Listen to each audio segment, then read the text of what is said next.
Good evening, everybody. On behalf of Jackson Paul Pharmaceuticals Limited, I, Dr. Deepika Chhabra, welcome you to the webinar today on impact of COVID-19 on mental health of the elderly. This webinar forms a part of an initiative by the company's medical services wing to keep in touch during the COVID-19 pandemic crisis facing mankind. It is imperative we continue to do our best in keeping the fraternity informed about the changing scenario that will impact during and post lockdown guidelines. We feel privileged to have young and dynamic Dr. Debanjan Banerjee from NIMHANS with us today. Dr. Debanjan has been attached with the geriatric unit of National Institute of Mental Health and Neurosciences, NIMHANS, Bangalore, for over 3 years now, and specializes in aging and old age related mental health problems like dementia, depression, etc. He is an alumnus of Calcutta National Medical College. Thereafter, his post-graduation MD in psychiatry from NIMHANS. He has worked as a senior resident in general psychiatry for 2 years before starting his postdoctoral DM in geriatric psychiatry from the same institute. Dr. Debanjan Banerjee has several awards and distinctions to his credit. He is recipient of gold medal in MBBS, Best Student and Psychotherapy in MD, ICMR Young Scientist Award, IPS Murugappan Award, and Gandhi Memorial Award, among others. He has many published articles in national and international journals and has delivered several lectures at national and international conferences. Dr. Debanjan is a reviewer of esteemed International Journal of Geriatric Psychiatry and is actively involved in the training of postgraduates, student counseling, as well as research. The research interests of Dr. Debanjan include social psychiatry, stigma, old age psychiatry, psychotherapy, and qualitative methods. He is a member of several reputed societies and associations like Indian Psychiatric Society, Indian Association of Geriatric Mental Health, and World Association of Geriatric Society. Besides academics, he also writes fiction and plays. He is an executive member of Health Analytics Asia and is involved in regular community programs on mental health awareness and promotion. He is also the editor of two local magazines based in Calcutta and a regular columnist in several dailies. Today, he will be enlightening us about COVID-19 pandemic and its implications on elderly in relation to mental health. COVID pandemic, a global public emergency, has affected everyone. He will be talking about problems, mental health of elderly patients in current scenario, and how best the primary care physicians can offer management to these problems. During the session, he will be taking queries by text in the chat box, which he will answer after the session ends. Due to the time constraint, please share your questions during the webinar itself as text. You may also note that the entire session will be recorded for reference and knowledge sharing. I will now request Honorable Dr. Debanjan Banerjee to kindly share his knowledge with all of us. Welcome, Dr. Debanjan Banerjee. Thank you, Dr. Deepika. It was a long and a kind introduction. Thanks for having me on stage here. And welcome to all the attendees. I know it's been a tough time for all of us. I hope all of you are keeping safe. And I would like to keep this session more of interactive when we take the questions later towards the end. What I'm going to do over the next maybe 20 to 25 minutes is that just give you a perspective of, the focus will be predominantly on mental health, but we'll go through looking at the specific vulnerabilities of the elderly population during generally any pandemics as well as the present COVID crisis situation, and the ways in which we can really keep them safe, uh, and what should be, our general role in that. So I'll be sharing the screen now, if that's fine. Yeah.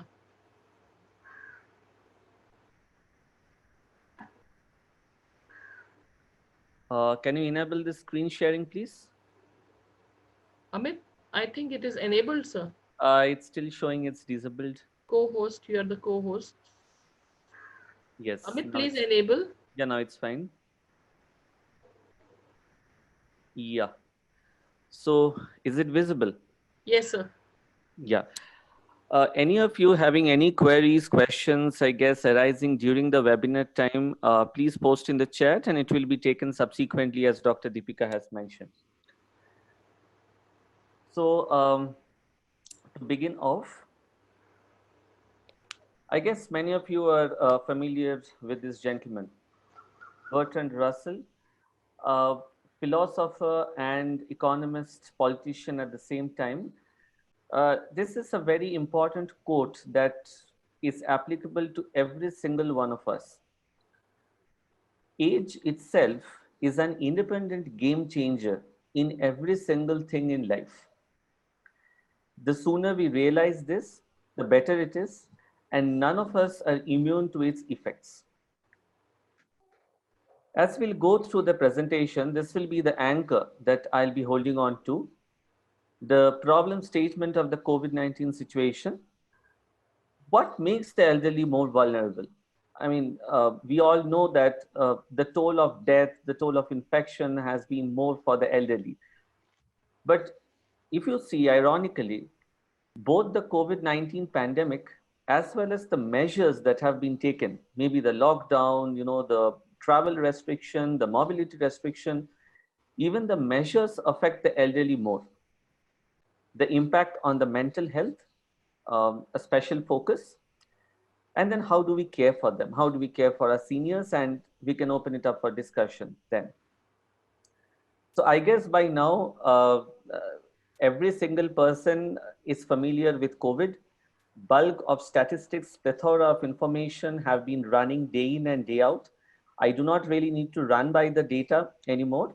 I just thought I'll give you a slide about the perspective on which we are talking, how it first, originated, came to be known as one of the most contagious diseases. And before we could really understand things, here we are, in a midst of an unprecedented situation that none of us thought was possible when we were celebrating the last New Year.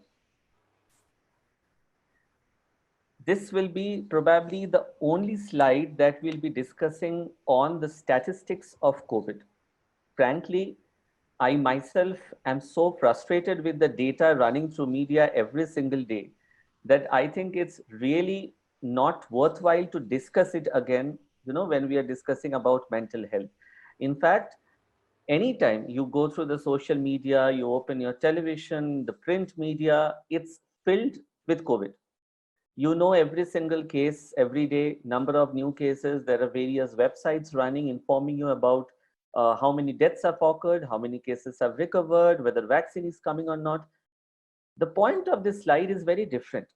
The point is to show that the trajectory of India and the world, the data here is till 15th April, and it's been taken from one of the authentic sources, Worldometers, which directly refers to the WHO and CDC website while inferring the data.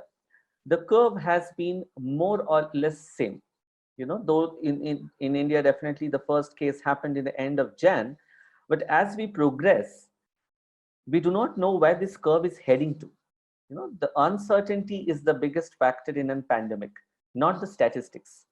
We all know we are in a lockdown. What after the lockdown? What is the aftermath of a pandemic? Will it end if the cases comes to zero, if the curve gets flattened? No. Probably the game only begins then. There is a lot to face after the pandemic resolves. And that preparedness as human civilization, no matter how evolved we are, we really unfortunately don't have. I keep discussing with my friends who are epidemiologists, virologists, public health experts, that Both resource and emotional preparedness are same when it comes to facing a biological disaster. Because unlike natural calamities, biological disasters are chronic and they will continue for months altogether. When pandemics come, what can be the implication? At the face of it, yes, we see that there are a lot of deaths, um, morbidity, hospitals getting filled up, public health burden. Yes, true. However, it's much beyond that. It's a global threat. So it's affected us psychologically. It has affected societies. Economies have been slashed, share markets have been down, people are losing their jobs, there is massive wide-scale unemployment. Countries, developed countries like the US, UK, countries of Europe, Canada, they are facing public health crisis, economic crisis. International tensions are rising. There have been political, blame games that have happened. And, to think a bit deep, it's existential too. Many of us are thinking, what's going to happen to us? What's going to be our future? Many of the elderly have been thinking, what after me? What will happen to my children? Whether I live to see this? And I'm sure these questions keep rising in our minds, whether we want it or not. So yes, pandemics are not just medical phenomena as we think about it. They affect the society at large, and they affect all of us core to our roots. Keeping that in mind, these are the various dimensions, of how COVID-19 has affected. Psychologically, a lot of apprehension. In India, we have had many suicides, many related to the sudden alcohol withdrawal or unavailability of substance when the lockdown first started. We all remember the case that happened in Safdarjung Hospital, the first case of suicide reported. But I'm sure, suicide being a social evil and how we face it, there are so many cases which are totally not reported and which do not come to us, the silent suicides. People are isolated, they are not able to go out. Work from home itself has been a different challenge altogether, I guess, for many of you, including me. Stigma, if you talk about society in general, stigma is a major factor. The marginalization, the mass hysteria, the panic, the media, as I was mentioning, day in and day out, the consumption and the penetration of news have increased. And along with information, the toll and the burden of misinformation, starting from you do hot water gargling, you will become better, you take this medicine, so many faulty treatments, so many so-called herbal medicines are being sold in the name of Ayush medications, which is sad. And finally, when the hydroxychloroquine was released, there were so many cases that inadvertently took that medication and became sick. In economic ways, the financial uncertainty, as I was mentioning, what's going to happen to me after the COVID pandemic, whether I'm going to retain my job, whether, there's going to be a salary cut. Many companies are having reduced salaries already. So many of essential services have been disrupted. Being a medico myself, I can tell you, the OPDs are closed. I'm sure all of you, so many doctors are here today, all of you will agree that the routine medical services disruption itself, it's a massive burden to many of us. People are being stopped, people who are residing far are not able to come. They are not getting medications at times. Many chronic illnesses, including psychiatric illnesses, have a chance to relapse when they are out of medicines.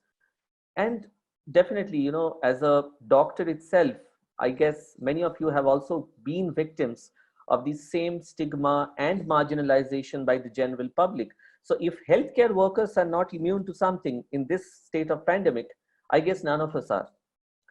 And there have also been a lot of prejudice, blaming certain countries like China, throwing the balls of blames to each other, trying to see if, at least in India and countries like US, Europe, Chinese products have been banned. There have been words against Chinese food, which clearly there have been guidelines mentioned in WHO and CDC in broad that these are not how COVID-19 really spread.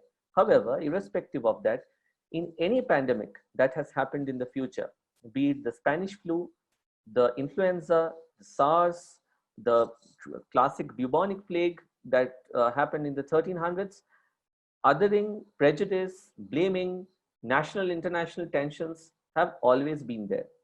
The point is, though I differentiate psychological from social, political, and economic, if you carefully see, each of the factors mentioned can actually lead to the psychological factors that I have mentioned. So the sum total effect is much broad. It can happen at an individual level, it can happen at a societal level, it can happen on the global mental health. But ironically, there are so many of medical professionals here, and I feel very comfortable to share my heart out with all of you today. It's very ironic that we need a pandemic to discuss mental health, isn't it? It's the same problems. A few days back, when I was talking to one of my journalist friends, I was telling her that uh, it's the mental health issues that we are talking about today. We have hundreds of webinars ongoing. People are freaked out. There are a lot of media writings about mental health. Yes, there are issues related to mental health have always been there. Probably now we are having an increased discussion because slightly maybe we are able to come out of that usual stigma that we have, and we can realize what importance the mind has for the human body, even though it cannot be seen. And probably that's what a microscopic virus can do to the humankind. I'm sure that by now all of you have watched this. The movie was not that famous in 2011 that it became now. It again talks about an unknown infection being spread, worldwide, with the CDC trying to go at its roots.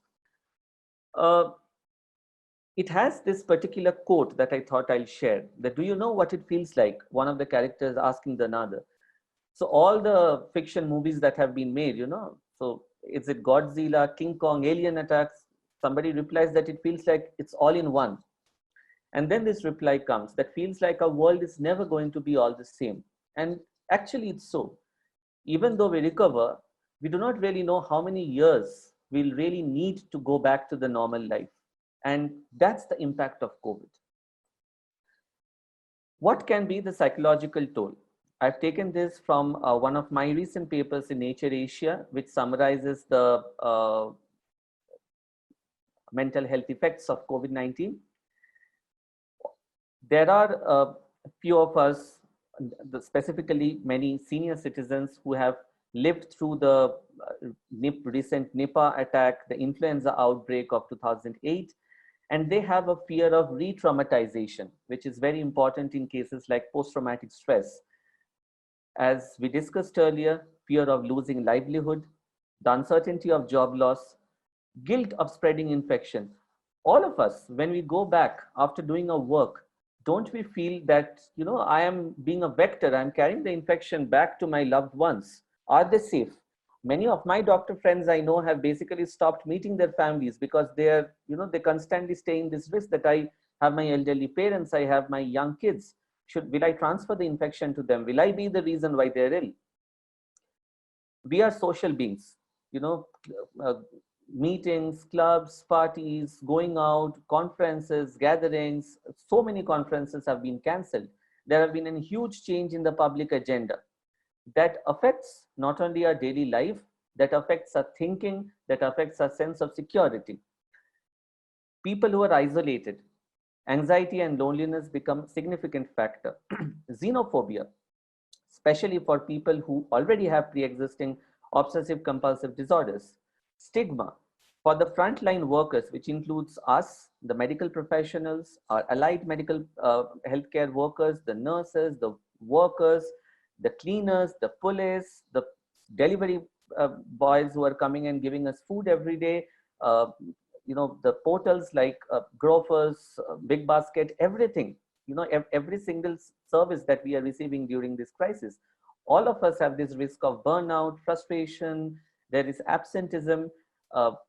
People are suffering from a lot of panic. There is a lot of health anxiety related symptoms which are mimicking the flu, and thus people are getting panicked. And of course, information pollution, which is a price that we pay for probably being digitalized. Now, here we talk about two different classes of people. One, so-called healthy, apparently normal people versus people who already had pre-existing mental disorders. And definitely they are much more vulnerable because, as I said, there can be relapses, there can be increase, certain diagnoses like schizophrenia, psychosis, severe depression, bipolar disorder, dementia, health anxiety, somatoform, OCD have specific risk of increase in prevalence. And unfortunately, the attitude and the practice and the sensitization that people have towards people with mental illness might not be enough. So they might not be seeking medical attention well in advance.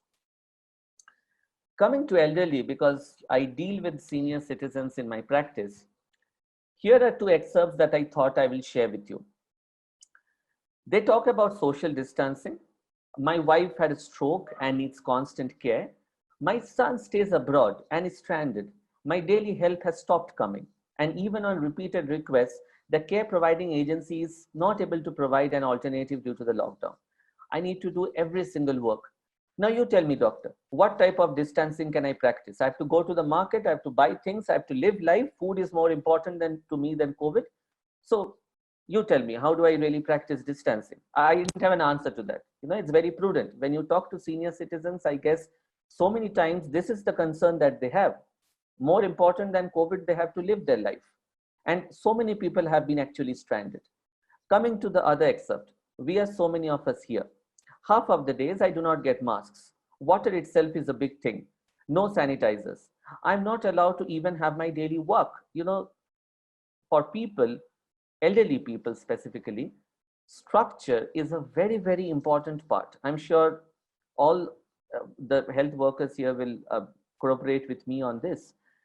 That if you take off the structure, if you take off something as basic as having a daily walk, I remember my own grandpa, how irritated he used to get if one day he's not allowed to go out due to some reason. He will not be able to meet his senior friends. He'll not be able to go out in the fresh air. He'll not be able to go out on the streets. And it has a very heavy toll on their mental health. In fact, isolation has been proven to be one of the independent risk factors for cognitive decline in elderly, many a times. And this has been happening for days altogether now. Besides, every day I get scared of getting infected. Never felt so afraid and insecure before. This was told by a 71 years old lady who is staying in an old age home. And trust me, friends, this is not something that is isolated. I chose these two excerpts from the conversation because these are recurrent themes that keep coming whenever I deal with senior citizens, and I'm sure we all will agree on that too. Why are the elderly vulnerable? So age itself is an important factor.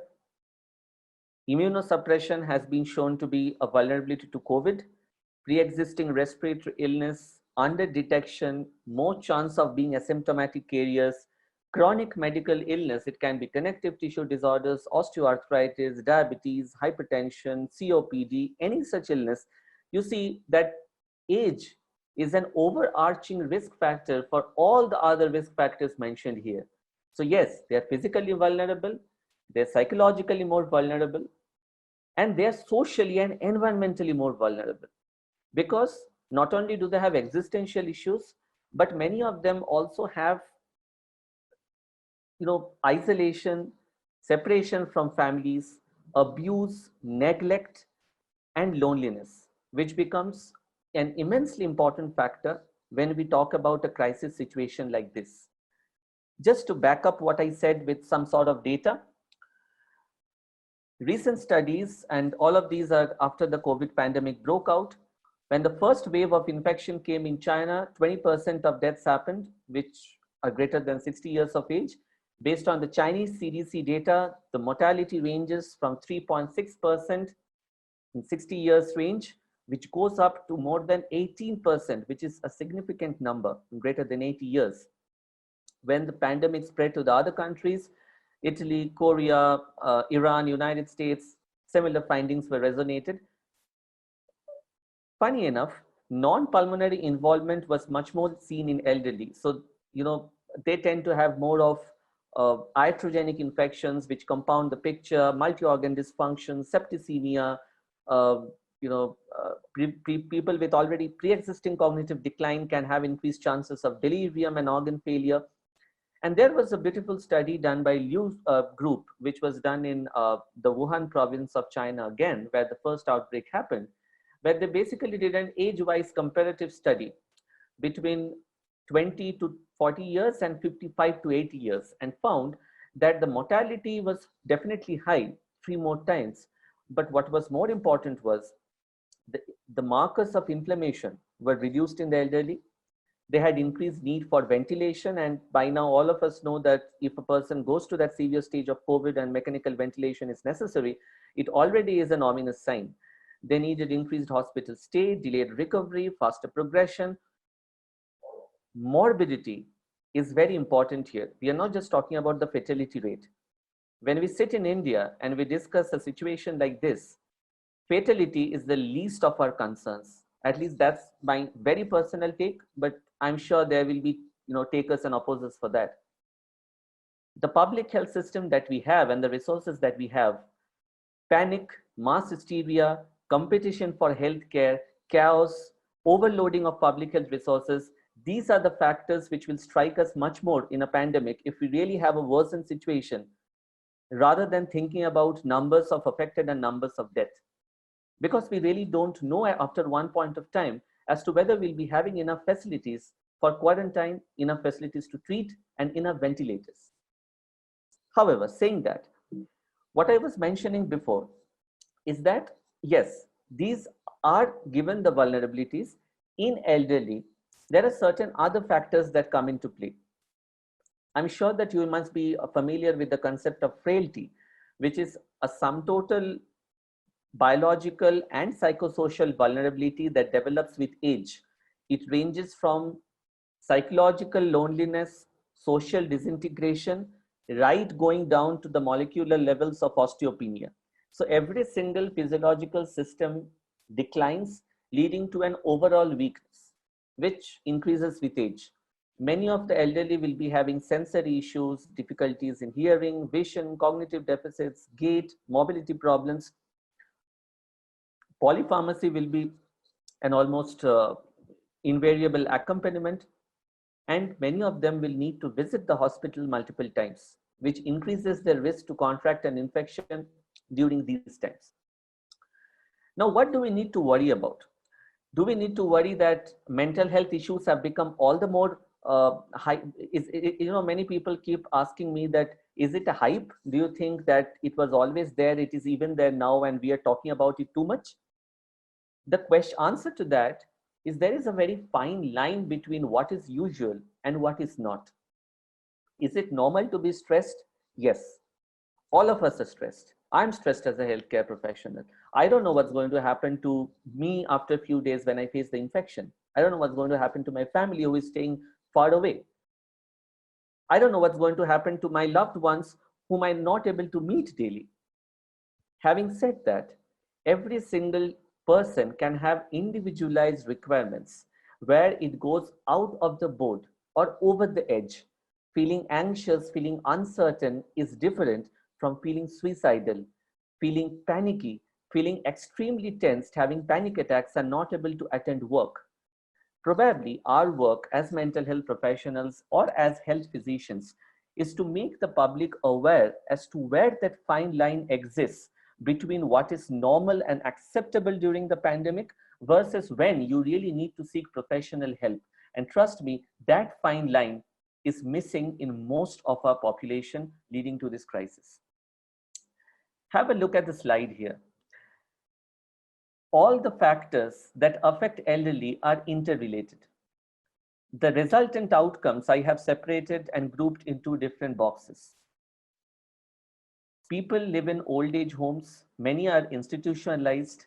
Many are away from their families. Their children could have not come back to them. They're staying alone. They have basic amenities need for food, groceries. Besides frailty, many old age homes have reported increase in abuse, neglect, uh, a very subtle stigma which is related to ageism. I, practicing in this field, have many times heard of these conversations. Somebody is telling to their elderly parent maybe that you do not go out, you stay at home, otherwise you will get infected and you will infect others. Or it's better I don't meet you now because you are at an increased risk, so you might catch the infection. Or just stop whatever you are doing going out, don't go to the market. But what is important here to remember is very small things like probably meeting their friend circle, probably having a bit of fresh air, having a small walk is all that is left as a method of recreation or refreshment for many of our seniors. And taking that abruptly away from them without having their consent, even if it is that in the best faith, can impact their mental health, can make them sad, which can eventually go down to become loneliness, isolation, grief, and finally depression. Does that mean that every single person who is sad is depressed? No. Again, there is a fine line, and that fine line needs to be struck. In general, elderly have an increased suicide risk. More importantly, what we call as the suicide attempt ratio. So number of suicide attempts is to the total number of completed suicides is much higher in elderly. By higher, what I mean is that a lot of cases are underreported. So if 5 suicide attempts occur, maybe there is 1 completed suicide attempts in elderly compared to 10 or 20 attempts in the young age, where one outcome is finally the loss of life. If we do not sensitize ourselves, we might not really understand, and it might lead to loss of lives. We have had senior citizens attempting suicide in the last 1 month, especially, which have been a really sad story. However, unfortunately, when we retrospectively looked at their stories, they could have been prevented. As elders, often they have less testing because of therapeutic nihilism. They have a chance of being increased asymptomatic carriers. They have grief due to loss of loved ones, at least also distancing from loved ones. The chances of complex PTSD, because it runs for months altogether, gets increased.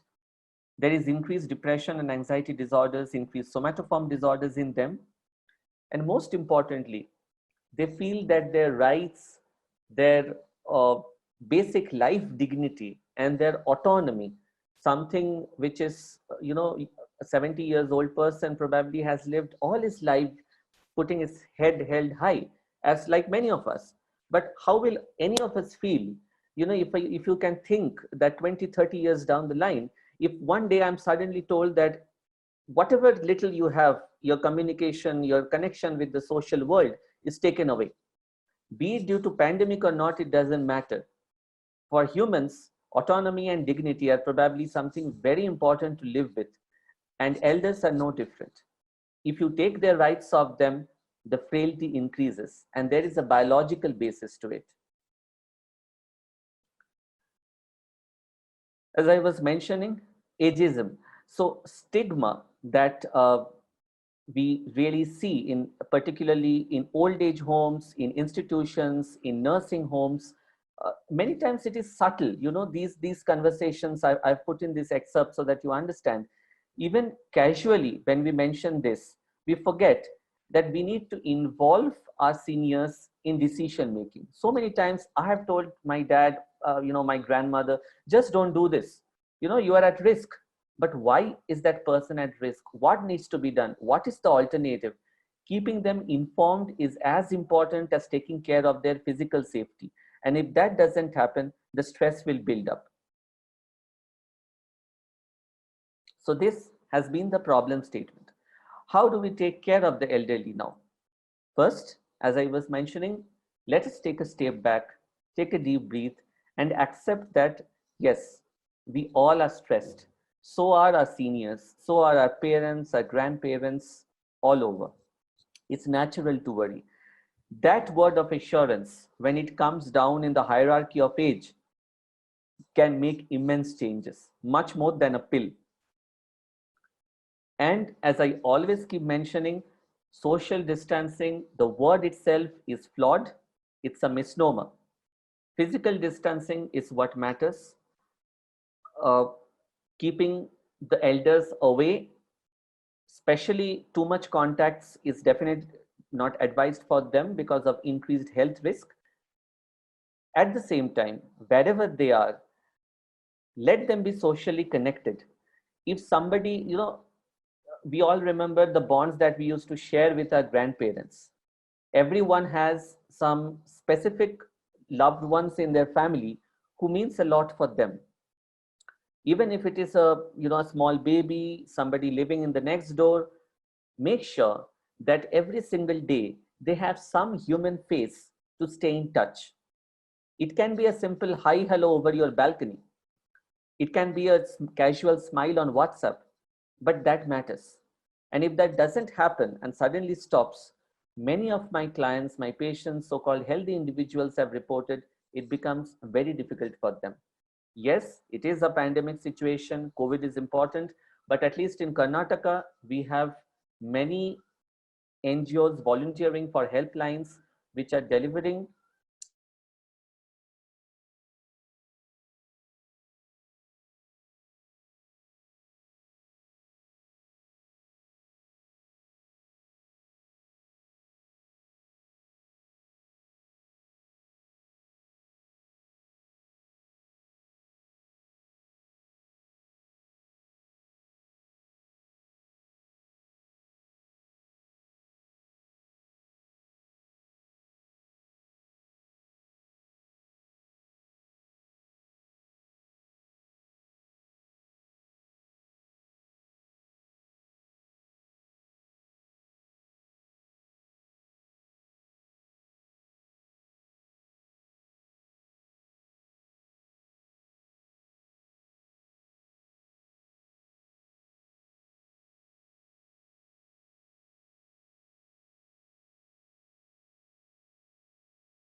Did the connection just go off?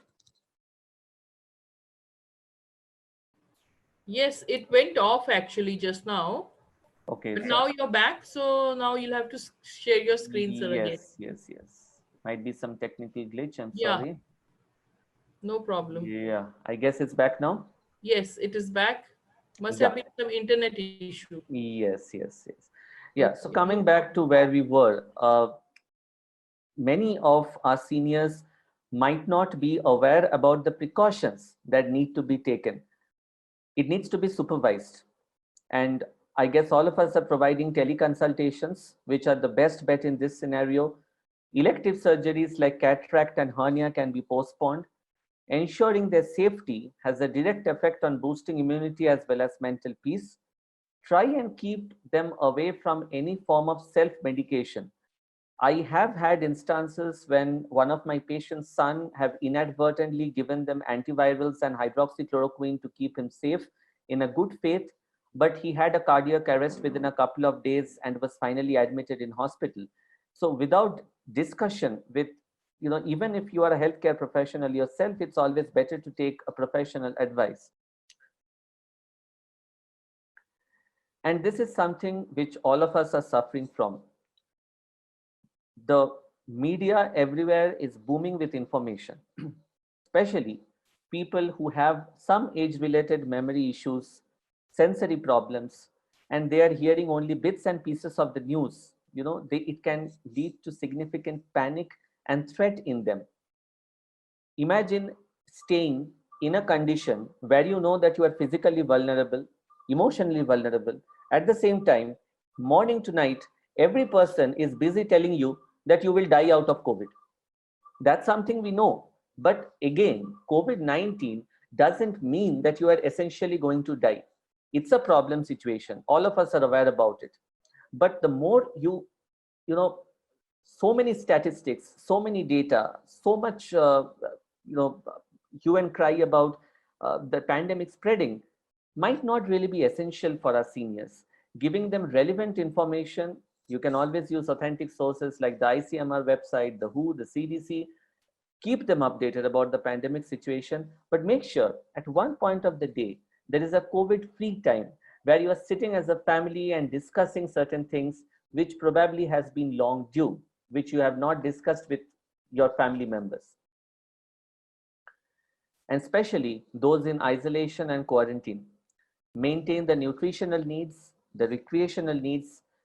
This lockdown that we are facing can be an unique opportunity for nurturing hobbies, mending lost relationships, reviving skills. I guess some of us are even stranded with their family for a long time, which was long due.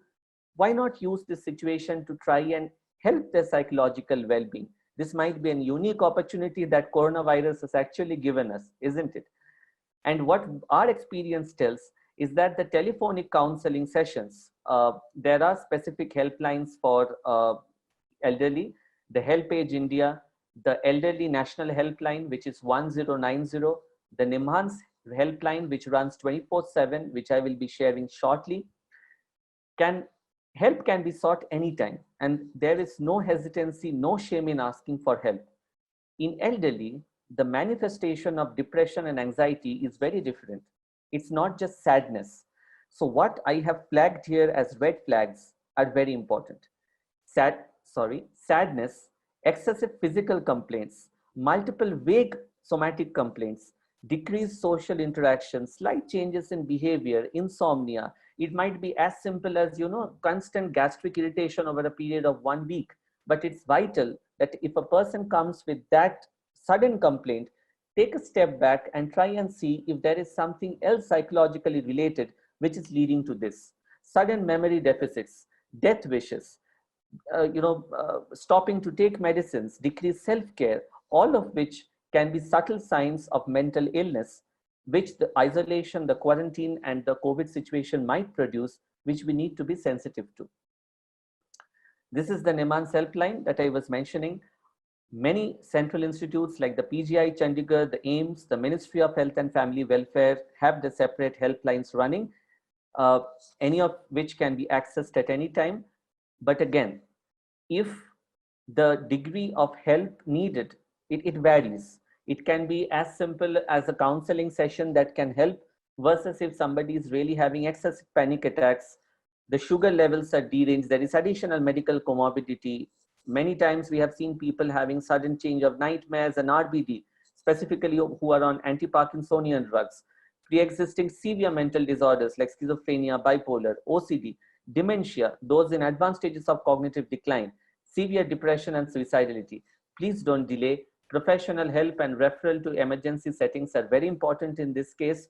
One thing I can tell you with my experience with senior citizens, if you do not ask, they will rarely tell. So many times I have had my patients sitting with their family members, and all that I have done in 10-15 minutes is I have spoken to the family members and just smiled at the patient. It's important to understand that the elderly are our patient, and one-to-one interaction with them not only makes them feel secure during such times of crisis, but also makes them feel that there is a helping hand guiding through them. If they could have helped us when we were young, I think this is also a moral duty that we share, not only in terms of doctors, but also in terms of human beings. Something that has significantly increased in the lockdown situation is domestic violence and elder abuse. And it's not only a punishable and a very hateful offense, it's something which is a prevalent social evil. I just thought that I'll quickly revive certain quick indicators that we normally use when we discuss elder abuse. These are the indicators provided by World Health Organization, and as it defines elder abuse, it can be an act of omission or an act of commission by somebody who is entrusted with the care of the elderly. And if any of you see that there is a sudden occurrence of any of these during your medical practice, please bring it to the notice as relevant. And if we keep our antenna open, that's what matters. So sudden physical injuries, poor physical appearance, sudden changes in cognition, frequent infections, doctor shopping, the person is very traumatized and afraid to speak, signs of sudden dehydration, a disheveled state, lack of cleanliness, These are all useful indicators which can make us aware of the fact that seniors might not be safe everywhere. And yes, as I was mentioning in terms of autonomy, if you tell somebody the necessary precautions, instead of simply telling do not go out, explain to them why we cannot go out, arrange an alternate physical or mental activity, keep them involved in the family, ask them what they like, how they want to spend their alternative times. It can be as simple as, okay, let us take a 5-minute walk. I will come with you. I will be there. You do not need to worry. Keeping them informed, helping them foster independence. I know they will feel vulnerable. All of us are feeling they're more vulnerable because that is true. But if they are vulnerable, let us support that vulnerability instead of enhancing it. And yes, any form of, the proximal caregivers, there can be lay counselors, there can be the domestic help that are there with many of our elderly. Institution provides many people to take care of them. Even they can be trained by very simple methods. And if similar things are happening at a grassroots level, our work will be much easier, isn't it? There are just some do's and don'ts that I thought I'll summarize. Communicate with your loved ones. Try and see that substance abuse, especially for people who have had the history, that doesn't become a coping strategy. There can be, sometimes we tell our elderly clients that make sure every day you at least talk to one person digitally, or even you at least meet one person when you go out in your immediate proximity. That helps a lot. That is meant, that is what is termed by social integration, that you feel that you are part of this together. You're not isolated. And that leads to significant mental health help. Structuring their day, having some sort of indoor routine, helping them rediscovering their old hobbies, keeping them away from misinformation. And most importantly, if you do not keep them involved, a lot of negative ruminations will eat them up whole day. So yes, there is a crisis situation, but life is much beyond COVID. The pandemic will eventually cease, but certain habits that we develop, certain careful habits that we develop about our elderly will go a long way in ensuring our emotional bonds with them and keeping them more secure in the future. If we can prevent abuse now, we can prevent abuse in the future as well. So I always see the other way around. The mental health hype is not a hype. It was always there. But if we can develop some positive attitude towards the psychological and mental well-being, we can integrate that into the public health and help our elderly better in the future. They are not weak. I believe the senior citizens can teach us a lot. And I, as a physician who deal with the geriatric population, has learned more from them rather than from my own textbooks. They are more resilient if you give them adequate support, and it's just a repetition of life cycle.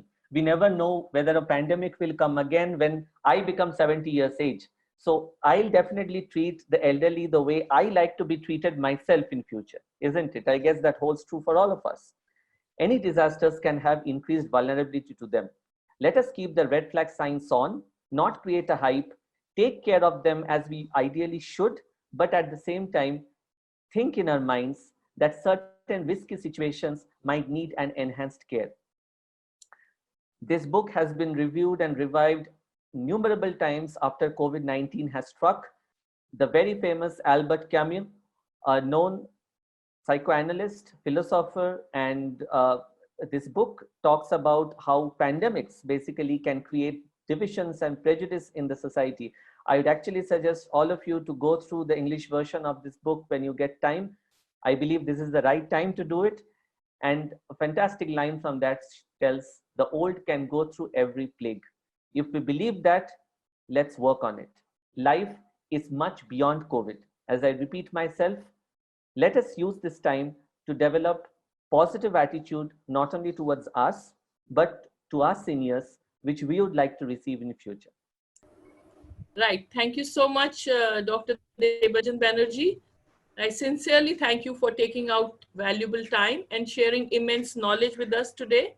And I'm grateful to all the attendees for your presence. Your active participation is appreciated. I would like to reassure Dr. Debarajan our extended support in his future endeavors in the service of medical advancements. And as the session is now open for one-to-one questions, we have Dr. Vipin Tyagi from my team who will be assisting Dr. Debanjan to take up the questions. Dr. Vipin, you may please take up the questions from here now. Thank you, ma'am, and good evening, everyone. I am Dr. Vipin Tyagi. Let us begin the question answer session. Please raise your hand to ask a question. Your audio will be enabled and you can speak out the question. Please introduce yourself before asking. Thank you. The first question is from Dr. Surinder Gupta. But the reality is elderly are at increased risk in COVID-19 pandemic. Should we keep whole population in lockdown or we adapt some method to keep moving young brigade to nation building activities like factories and offices and keep our elderly at home in the national interest? Can we have a free day for elderly too, maybe Saturday or Sunday? Yeah, so thank you for the question, Dr. Gupta. I think it's very pertinent. And as you rightly pointed out, it's very difficult to keep the whole nation in lockdown. I guess we are already understanding that. And even if you keep them, it's many of them will really not follow the lockdown strictly. So you are right. I think we need to mobilize the young workforce more. Specifically, even in the corporates or the various companies, there has been a guideline which mentions that people who are above 50 years to try and continue work from home longer than usual, while even if post lockdown the young people come to office, some enhanced physical distancing needs to be maintained for the elderly because of their vulnerability. But having said that, it becomes all the more difficult for them to continuously stay at home. So there should be some degree of movement, some degree of involvement. If a person is not able to walk, go to the park, the person can at least have a walk in the proximity of the room. Or it can be a staged increase, a gradual increase, rather than immediately after lockdown, you go to the park. And even if the person is spending, let the person involve in something rather than staying idle, because that gives a lot of cognitive burden to the elderly, which is difficult. Dr. Surinder has also added, I have seen we can be a bit more at peace just limiting our TV news and sessions. No doubt, we have to watch comedy shows and movies. This is also. Yeah, I'll encourage you watch everything apart from COVID. Meanwhile, we have Dr. Kaushik Sen. He can speak his question. I am Kaushik Sen. I am actually a management consultant and associated with a mental health care advisory in Kolkata. My question to Dr. Banerjee is, I have been seeing a lot of elderly people who have their grandsons and even son and daughter abroad. And they tend to get paranoid in this pandemic scenario, particularly with the plethora of media inputs that is coming from all corners. And they get into a compulsive behavior of continuously checking on the well-being of their people. How to tend to this kind of scenario and take care of the well-being of the elderly. Yeah, thank you, Mr. Sen. I think it's a very, very relevant question to the present times. In fact, we are also facing the similar situation related to many of our patients. And the paranoia, in fact, goes so severe that they are almost awake up the whole night looking at social media updates, viral updates about the situation in that respective country. What we have realized is that one of the major factors also is lack of touch. So many times they have to get the information via media rather than getting it directly from their family members who are there abroad. Even it can be a 5 minutes chat, but if every day they are at least put in contact with their respective families in a particular time of the day which matches them, that helps to allay their anxiety. At the same time, there needs to be an alternative social support. So if I have my son staying abroad, the son, so that's the issue. So, just doctors being aware will not help. The person who is abroad actually needs to try and find out if there can be somebody in the near proximity who can add as a source of proxy support in the meantime, till the physical contact is really re-established. And definitely it will not happen in one day, but a gradual decrease in the use of media, especially post evening time, which doesn't compromise on the sleep, will help. So if we can put these three measures together in place, specifically at least a 5-minute personal touch every day with the person whom he or she is worried about, it really helps. That's what our experience says. Thank you, doctor. Okay, I think we are connected with Dr. Basu now. So I request sir to ask his question. I have particularly, a lot of questions in mind because people keep asking me questions. But I can tell you one thing for certain, that Dr. Debanjan Banerjee, he looked like a pride. I belong to Bengal. So he is a lion from Bengal, I can tell you. The way he spoke, he's quite a young chap. And he's just mind-boggling. So he's a mind man in the mental department. And he's a mind-boggling man, I'm sure. And Debanjan, let me call you Debanjan only. It has been a revelation, please. Hearing you. The thing is, I have a question, Debanjan, at this hour when we are all exposed. Like I go out, I belong to a private hospital, and I go out and I come back. And as you were saying that, I'm also, I do not fall in the, the bracket of elderly as of now, but I have elderly parents, and the way that they are all concerned, and like COVID-19, perhaps, post 3rd, post 15th May, we are going to get out and, be in the public. Once we come back home, how are we going to prepare ourselves to face our parents and, tell them exactly how to kind of pacify them, console them, and give them that moral support that, no, we are doing well as we are not going to infect you. Whether we put them on a 7-item, generalized anxiety disorder scale or a insomnia severity index or whatever, I'm talking about the clinical language, but why not? I mean, what are the things that as medical professionals, we need to keep in mind in seeing their, concern or alleviating their concern? Yeah, thank you, Dr. Basu, for your kind words.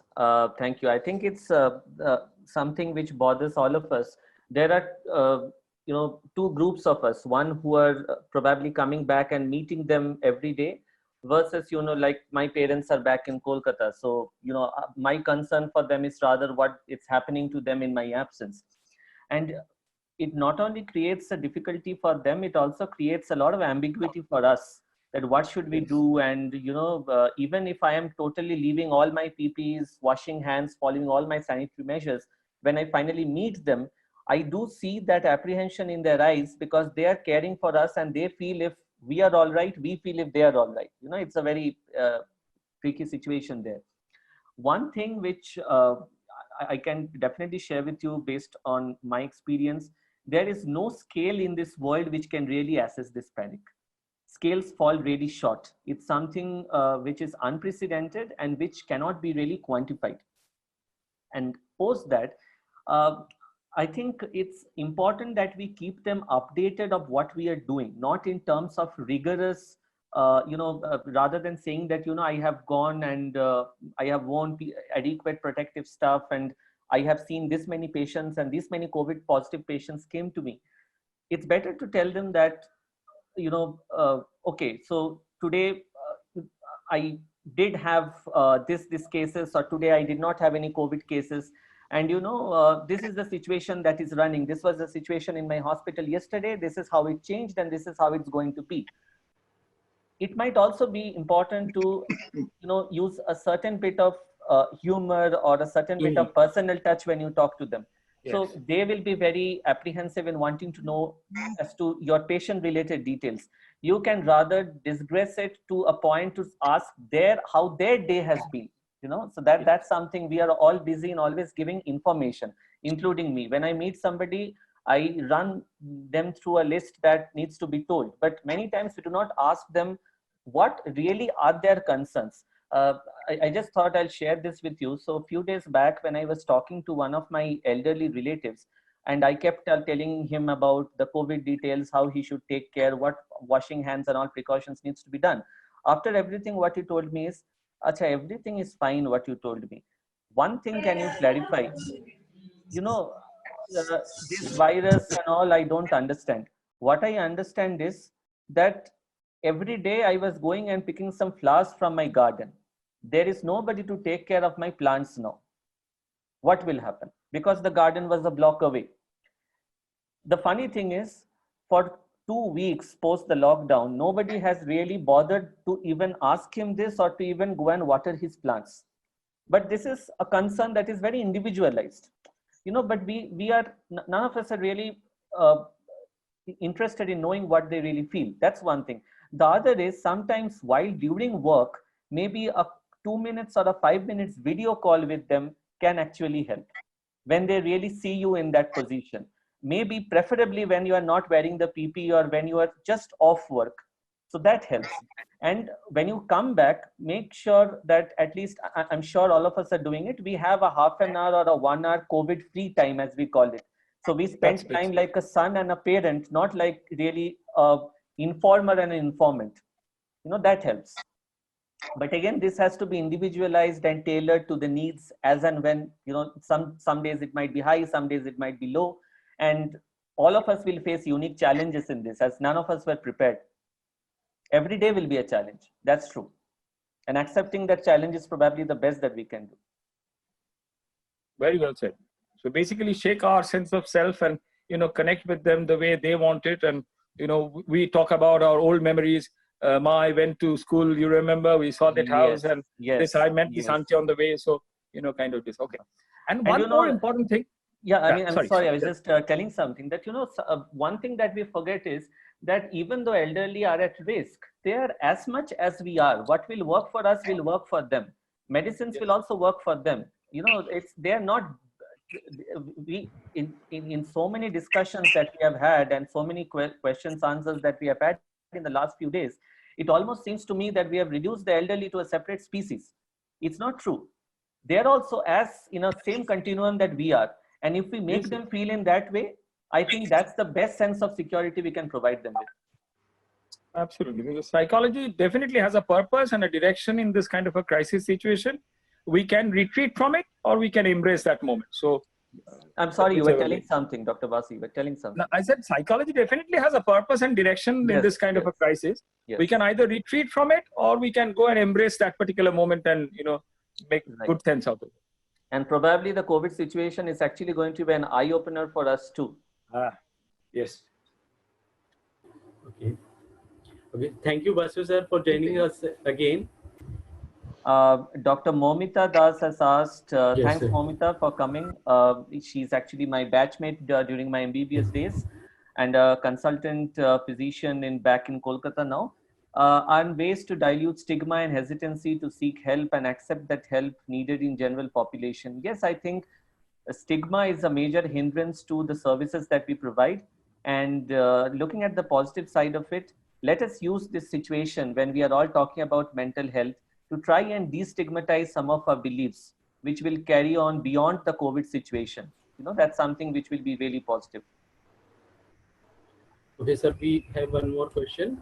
What would be your practical advice to handle such morbid social isolation that the lockdown has imposed, especially if you are alone or with an elderly allying spouse? And what is your personal opinion on the methodology as we casually ask them to focus on fact, reject rumors and theories? How explain them what and who decides the authority of the subject matter? Yeah, so there are a couple of things to it. I think how to handle the social isolation, frankly, it's difficult. There is no one way to it. There might be a lot of studies and lot of papers and guidelines coming out in the next years for this, but till now we are as naive as we are because this is unprecedented. The best way will be to try and form an indoor routine, because structure forms a very important part of human life. And using this time to do something that we have all thought we can. lockdown doesn't mean that we have stopped living. You know, you know, a lot of us probably, in fact, today morning I was discussing with my juniors who have made a wonderful video in Nimhans about how the lockdown situation can be used to harness different things that you have not done in the past. People are learning to cook, people are reading books, they're watching movies, but at the same time, let us remind ourselves that technology can have good effects too. Let us stay connected, share our distress with each other. That will give us a strong feeling that the whole world is in this together. We are not alone. And if we are fortunate enough to have someone along with us, which many of us aren't, let us use that an opportunity to strengthen certain bonds that we share. That is all the more helpful, you know. But having said this, let us not forget the universal precautions that we need to follow. And the second part of it, how we can help them focus on facts and reject rumors. One very important strategy that I've found helpful is trying and curtailing the use of social media. As I said, it is not an easy task. Choose a particular time. So for the newspaper or for the television, there might be a dedicated time that you have, that you watch. Along with that, if your grandfather or your mother or father discusses COVID related news with you, make sure that that doesn't occupy the whole period of the time. There is some other news related to probably some other international events or some other things that is happening, which I admit is very rare in newspapers now, but there are definitely other things happening too in life, and that can be discussed. Secondly, people who are surfing the internet, make sure that they are directed to certain authentic websites. And also, an example of that will be, okay, this many people have died, but far more people have also recovered. So a selected focusing on a particular aspect of the data can be emotionally traumatizing. If that can be prevented, it's helpful. It will not happen in one day, but if we are sensitive enough and if we try, it will not only help us, it will help the people that are staying with us too. I significantly discourage putting graphs, putting statistics and different depictions of what is happening during COVID. These makes no sense for people other than scientists and researchers. I will have no benefit knowing how many people have died in Kerala or West Bengal yesterday. It just adds to panic. It's as simple as that. Okay, Dr. Madhuri Devi, ma'am, you are unmuted. Please ask your question. Dr. Madhuri Devi. Hello. Yes, ma'am. Sir, I'm working as a medical officer at a quarantine center. Okay. And we have an elderly person with no much physical complaints. But we don't allow any homemade food there. Okay. And it passes a lot about the food which is being supplied by the centers, sir. However we speak, he doesn't accept it. How to convince him, sir, presently? Since how long is this happening that he's not getting homemade food? Was he getting it before? No, sir. Since he's been quarantined, I think it's 12 days he's in the quarantine center. I see. And is he detected to be COVID positive? No, sir. The first sample was negative and we are waiting for the second sample to be collected, sir. Right. And does he have any other mental health issues, if I may ask? No, sir. No, sir. No, sir. He's absolutely normal. Right. See, the problem is, all of us get very sensitive about homemade food and that increases as we age. So it becomes a very, very difficult challenge, particularly when the person is otherwise healthy. He might be having certain preferences for food. I'm not sure, because people might have food fads. Can we explore on those lines and see if it is the type of food that is bothering him, or it is a particular ingredient or the way the food is being prepared that is bothering him? But sir, we are not allowed any homemade food, No. I'm not telling to give homemade food. I'm telling that the food that is being given to him right now, does he have any particular issues related to ingredients or type of food that he wants? No, sir. It's a regular food what we have regularly at home. But only thing is, he complains that it is tasteless. I'm totally bored of eating the same kind of food. I see. That's a problem that happens, in many medical setups, particularly quarantine setups. Yeah. I guess, let me be very honest with you, even as a mental health professional, there is no easy way to it. I guess we need somebody who speaks his language, who can sit with him, not talk about the food, maybe talk about something else, maybe discuss something that he points to his area of interest. And while doing that, try and bring in the food issue. Initially, try and feed him a couple of times and then just supervise his feeds. It might take days altogether. It's not an easy job. It's very easy for me to sit here and explain to you, but in field, it is going to be very difficult and it's a gradual process. But definitely you need to start the conversation away from food. The moment, I'm sure the moment you start discussing about food, he will just block you off. That happens with all our elderly. Thank you, sir. But We Thank have you. a question Is here. there a role of a peer group kind of a pressure or a Yes. camaraderie? Yes. In a quarantine, you can live with 3-4 other positive cases. Yes. But Yes. if you can, just chat, and in the evening you get some, we have flake rice, muri, and some, chole and whatever Yes. chart Yes. you have, and you Yes. can share among each other. That can give you that camaraderie. That fellowship is important. I think that Quarantine, is actually, very- it's core anxiety, no doubt. Yes. But it also bonds you together. That what Dr. Banerjee was saying, that social distancing is a bad word. It's a physical distancing that should be the word. But in this kind of setting, it's more physical bonding and social bonding. So we can actually leverage that. No, I think that is a very, very important point. Peer group has, it's not only just a word of mouth. In fact, the paper that I quoted, which was actually from the Zengia Hospital in the Wuhan province, they have actually used peer support in elderly and people who are quarantined and found that the satisfaction and quality of life is much better. Because when they discuss together, they can actually share similar anxieties, and that tends to actually cancel each other.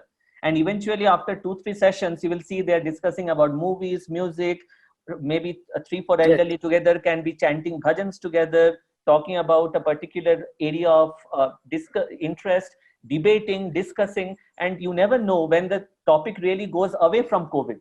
And that's your success. I think we have a question here. How do you think the elderly people who are staying all alone can be reached in such a time? People who are alone, we have specific helplines for them, and we are encouraging through the different various forms of media that they reach out to us if they need any form of help. Beyond that, we at Nimhans encourage them to have regular conversations with our helpline, not just like counseling, but it can even be a casual chit chat, which helps them stay in the loop. And we try and inform them and try to find out if they have any specific necessities. I put the Nimhans helpline in my PPT. I'm free to share it with anybody. It's also available on our website. And if you know that if somebody, if your neighbor or anyone specifically above 70 years or 80 years are staying alone, it will be great if you can take a step ahead and try and find out if they need any specific help and let us know, so that it helps them as well as it gives us an opportunity to help them. My mother is 89 years, last year undergone angioplasty. What extra precautions we should take? Well, I'm not a cardiac specialist, but I guess from my side, the best advice that I can give is, this can be a source of immense stress, which has direct one-to-one relationship with cardiac comorbidity. Please make sure that any unnecessary self-medication is avoided. I'm not sure if she's ambulatory or she's bedridden, but try and make sure that she has some degree of mobility. Please get the medications reviewed by a teleconsultation. Polypharmacy can be immensely harmful at this stage.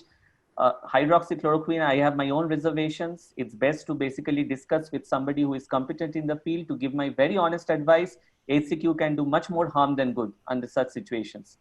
And make sure that, as I said, no matter irrespective of the age, she is involved in the decision-making procedure. Even if a person is 90 or 100, the person is still a person, and with all human rights and dignity. We have one more question in the chat box. How COVID-19 is related to mental depression? In all forms of ways. So as I was discussing in my first slide, where I showed the different factors, the different psychosocial factors which are related, it can have, there are different ways an infection can be related to mental health. Like HIV, if you directly ask me if COVID-19 can cross the blood-brain barrier, interact with certain parts of the brain like limbic system or the PFC and create depression. There still is research, on that. We only have reported a few cases of encephalitis so far related to COVID. No one-to-one direct relationship with mental health as of yet. However, the social circumstances are immensely important for the elderly. And for elderly depression, geriatric depression, it's a separate ballgame altogether. Having adverse social circumstance, loneliness, getting isolated from the daily mainstream, lacking a structure to the day, staying in your home in four walls for day after day, having so much of stress of not being able to go out and meet people, all these factors can eventually lead to the biological disease of depression, not just sadness.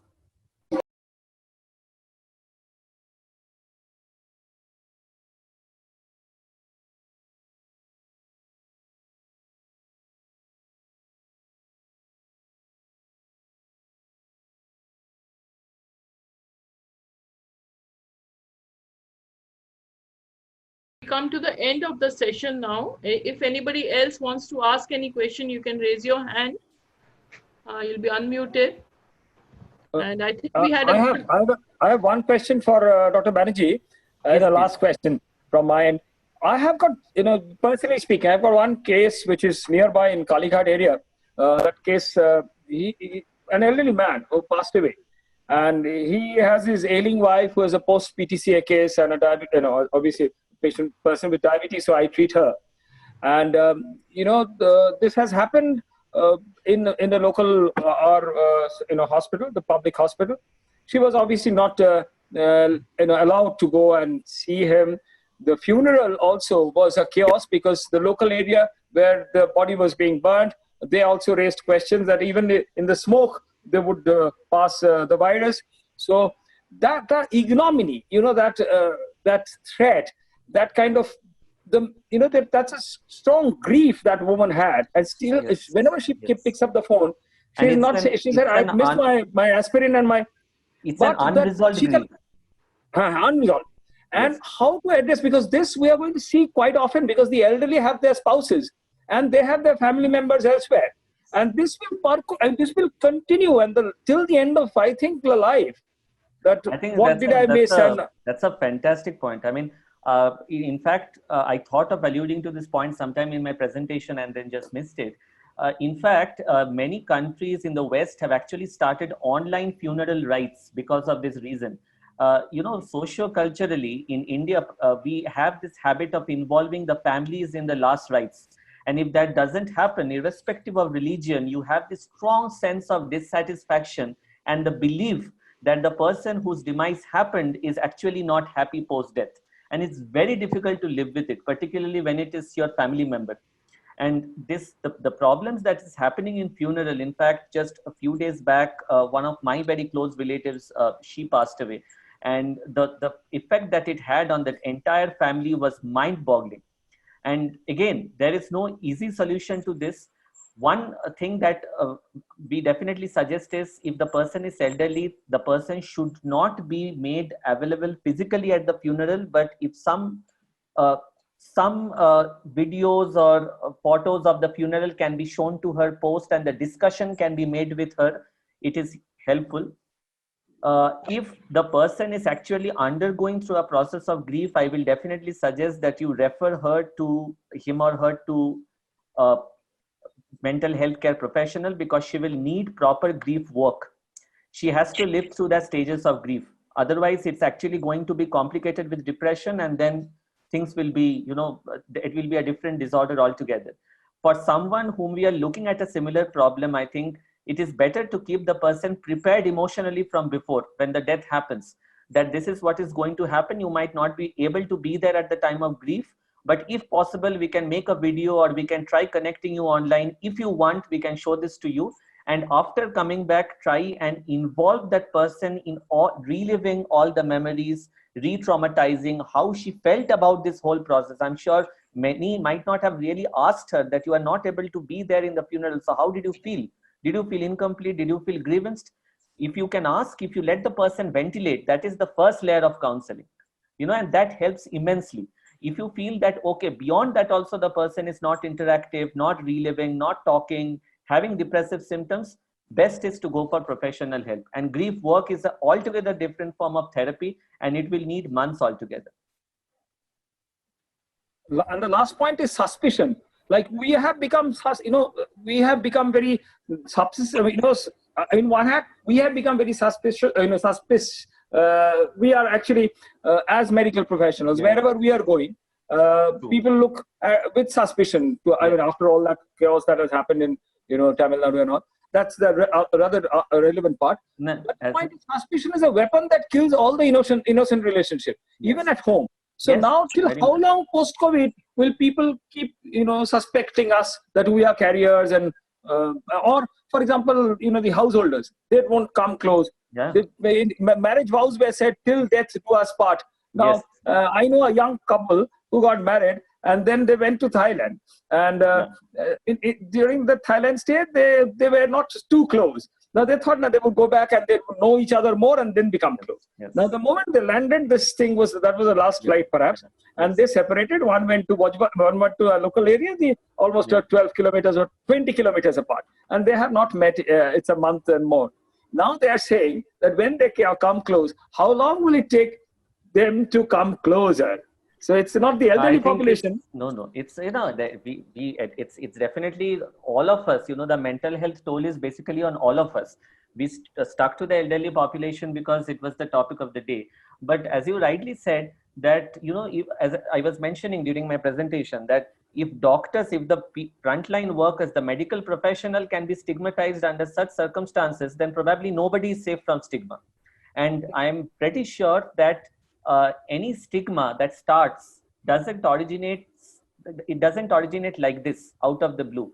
Probably it was a subtle stigma that was present all the while against the healthcare professionals, which is now actually taking an upbeat because of the situation. And I'm sure that after the COVID situation goes away, the stigma is going to stay. There are threats of eviction that many of my juniors have received from the private apartments that they're staying. Sometimes my friends, very educated friends, they look at me and they tell, okay, you are still going to hospital, man. What's wrong with you? How are you surviving? What food are you eating? And there is no easy answer to that. And when we really hear this from techies, from IT professionals, from professors, from people of different streams, probably the educated are more at a risk of stigma than people who are from the rural areas. And no matter how much we talk, how much we discuss, how much media portrays, the tragedy is that the quote unquote image of a frontline warrior is still as stigmatized as it was before, as it is now. And that needs immense social work to change. I believe that's a collective responsibility. If all of us come together in that, only then it is possible. Otherwise, it will end up two doctors ventilating with each other, but no impact on the society. Very good. Very well said. I think we come to the end of this session now. Of course, I've also posted my mail ID in the panel.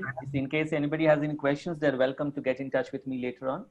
Yes, so his email, everybody can see that in the chat box. So thank you so much, and all the participants, and we do hope that we see all of you again very soon in our next webinar. Thank you so much, Dr. Debanjan Banerjee and Dr. Basu and all the attendants. Goodbye for now. Thank you. It was a pleasure. Please take care. Stay safe, all of you. Tough times, but nothing is more tougher than human resilience. So take care.